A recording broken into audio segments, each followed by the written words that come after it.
से भरा हुआ था। नया फिरौन डरता था कि इजरायली बेहद शक्तिशाली बन जाएंगे, इसलिए उसने उन्हें गुलाम बनाकर उनसे बेहद बुरा बर्ताव किया। फिरौन ने आदेश दिया कि सभी इजरायली लड़के मार दिए जाएं। एक स्त्री ने अपने लड़के को टोकरी में रखा और उसे नदी के किनारे छोड़ दिया। उसकी बहन उसे देखती रही।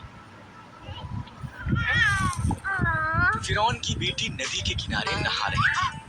उसे बच्चा मिल गया और उसने उसे रखने का निर्णय लिया। उसकी बहन ने उसके पालन पोषण के लिए उसकी माता की सहायता की पेशकश की। फिरौन की बेटी ने उसका नाम मूसा रखा। मूसा बड़ा हुआ। एक दिन उसने देखा कि एक मिस्री इजरायली को मार रहा है। मूसा ने मिस्री को मार दिया और मिद्यान को भाग गया और 40 साल तक एक चरवाहा होकर रहा।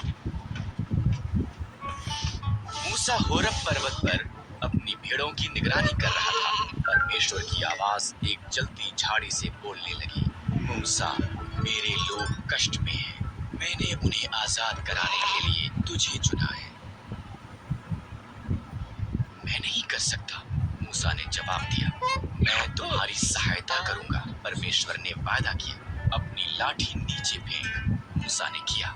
वो लाठी एक सांप में बदल गई। जब उसने इसे उठाया, वो पुनः एक लाठी बन गई।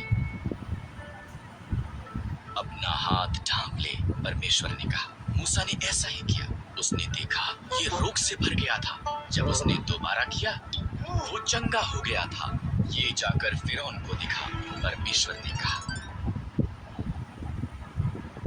मैं एक अच्छा वक्ता नहीं हूँ। मूसा ने कहा, मैं तुझे शब्द दूंगा। परमेश्वर ने कहा, तुम्हारा भाई हारून सहायता कर सकता है। इस तरह मूसा इजरायलियों को आजाद करने के लिए फिरौन को बताने के लिए गया।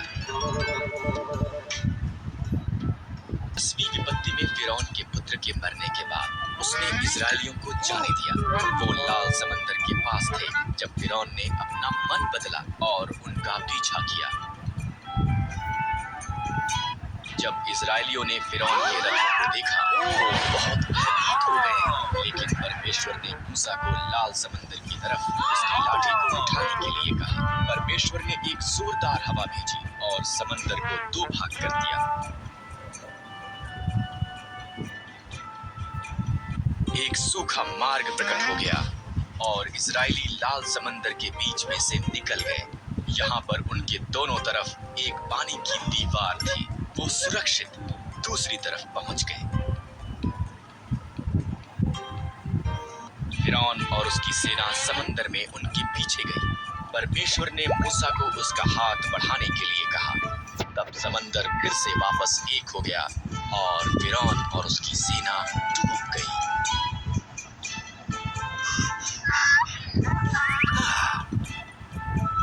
परमेश्वर ने उसके लोगों की एक उजाड़ में अगुवाई की। उसने उन्हें भोजन और पानी दिया। उन्होंने सिनै पर्वत के पास डेरा लगाए, जहां पर परमेश्वर ने पहाड़ की चोटी पर मूसा को मिलने के लिए कहा।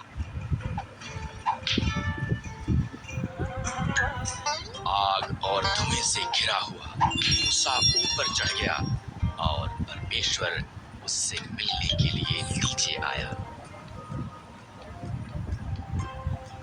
तब परमेश्वर ने मूसा को 2 पत्थर की पट्टियों पर 10 आज्ञाएं दी। अन्य देवताओं की आराधना मत करना, मूर्तियां मत बनाना, आदर के साथ मेरा नाम लेना, विश्राम दिन को एक विशेष दिन करके मनाना।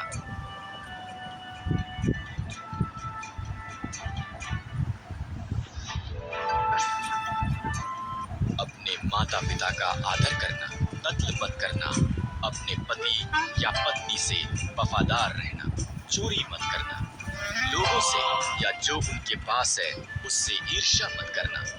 अब लोग जानते थे कि कैसे परमेश्वर की आज्ञा का पालन करना है।